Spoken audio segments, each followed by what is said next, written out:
Many Catholics can say the words Father, Son, and Holy Ghost. Yet when asked to explain what this truly means, hesitation begins. Some imagine three gods. Others imagine one God wearing three masks. But the Church teaches neither confusion nor contradiction. She teaches mystery, and mystery is not irrationality. This mystery does not contradict reason. It surpasses it. We are not asked to abandon intelligence.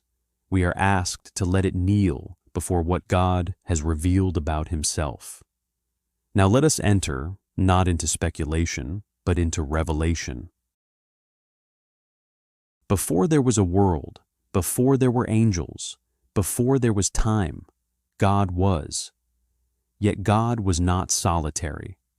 The Trinity is not something God became when he created. It is who God eternally is. The Father did not become Father at the Incarnation. The Son did not begin at Bethlehem. The Holy Ghost did not emerge at Pentecost. From all eternity, God is Father, Son, and Holy Ghost. The Trinity is the central mystery of the faith because it reveals the inner life of God himself, not merely his works, but his being. Creation flows from this fullness. Redemption flows from it. Grace flows from it. If we misunderstand the Trinity, we misunderstand the very identity of God. Christianity is faith in the triune God. Human reason can ascend high enough to know that God exists. It can demonstrate that there must be a first cause, an uncaused cause, pure actuality, necessary being. But reason alone could never discover that within the one divine essence there are three distinct persons. This truth is revealed. At the Jordan, the heavens open. The Father speaks. The Son stands in the water. The Spirit descends. Christ commands baptism in the name, singular, of the Father, and of the Son, and of the Holy Ghost. Not three names, but one name. The Church did not invent this mystery. She received it. She defined it. She defended it. She preserved it, because it was entrusted to her by God himself. There is only one God. The divine essence is absolutely simple, not composed, not divisible, not made of parts. In creatures, essence and existence are distinct. In God, they are identical. God does not merely possess being. He is being itself. Essence answers the question, what is it?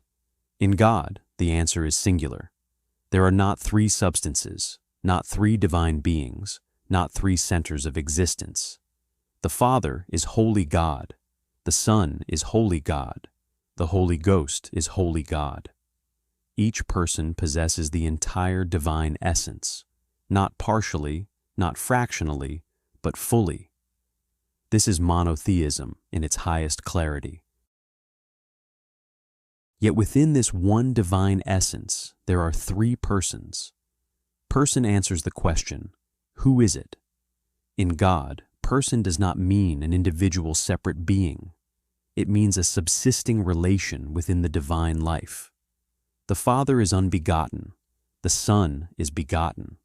The Holy Ghost proceeds. The distinction lies not in power, not in will, not in knowledge. There is one divine intellect, one divine will, one divine act of existence. The distinction lies only in relations of origin. Relation in God is not accidental. It is real. And because God is simple, that relation is identical with the divine essence itself. Thus, there is distinction without division.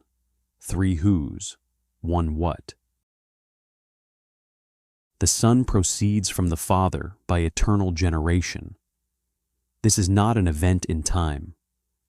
There was never a moment when the Son did not exist. The Father eternally knows himself, and in that infinite act of divine knowledge, he generates the Word, the perfect image, consubstantial with himself. Light from light, true God from true God.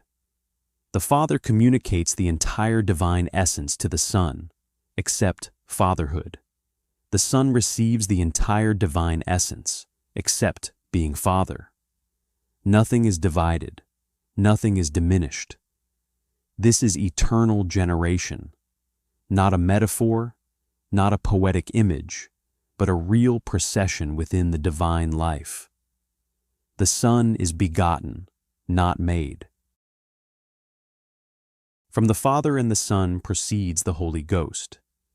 Just as the Son proceeds by way of intellect as Word, the Spirit proceeds by way of will as love. The Father and the Son eternally breathe forth the Spirit. This procession is not temporal, not sequential, not developing. It is eternal. The Spirit is not a force, not energy, not influence. He is the third divine person, consubstantial with the Father and the Son. Thus, within the one divine nature, there are two internal processions, generation and spiration, from which arise three distinct persons within one undivided essence. The Trinity is not one person appearing in three modes. That would destroy real distinction. Nor is it three separate divine beings cooperating. That would destroy unity. The Father is God, the Son is God, the Holy Ghost is God. Yet there are not three gods, but one God. There is one divine intellect, one divine will, one divine act of existence. The mystery is profound, but it is not contradictory. It surpasses human comprehension, yet it does not violate reason. And here, theology reaches its summit. For the purpose of doctrine is not merely explanation, but adoration. Every time a Christian makes the sign of the cross, he professes this mystery. In the name, one name, of the Father, and of the Son, and of the Holy Ghost. All Christian prayer is Trinitarian. We pray to the Father through the Son in the Holy Ghost. We were created by the Father, redeemed by the Son, and sanctified by the Spirit.